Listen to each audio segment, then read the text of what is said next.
I was driving home from a late shift 2 weeks ago, taking the back roads like I always do. I remember the rain coming down so hard I could barely see. My wipers were useless against it.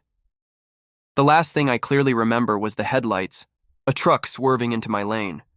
Then, impact. Everything went black. When I opened my eyes, I was still sitting in my car, but it was on the side of the road. The rain had stopped. My windshield wasn't even cracked.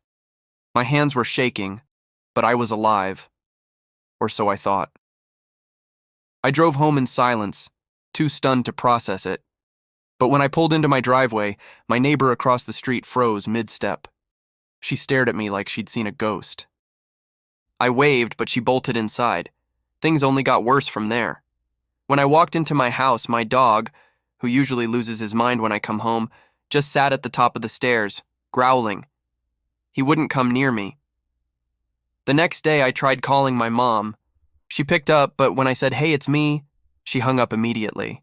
I called back, and this time she was crying. She whispered, "Please stop, you're not him, my son is dead." I thought maybe she was in shock or confused. So I went over to her house. When she opened the door, she screamed, slammed it in my face. Through the wood, I heard her sobbing, repeating, "Why are you doing this? Why won't you let him rest?" I staggered back to my car, panicking. I went online to see if there had been an accident the night before. And that's when I found it, a news article.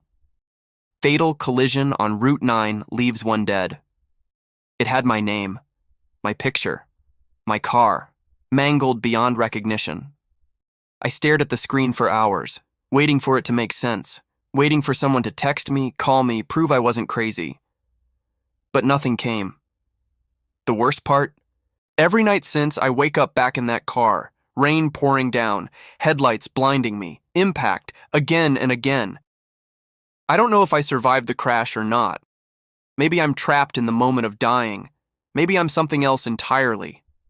All I know is, when I looked in the mirror this morning, my reflection blinked a second too late. If you enjoy content like this, make sure to please like and subscribe.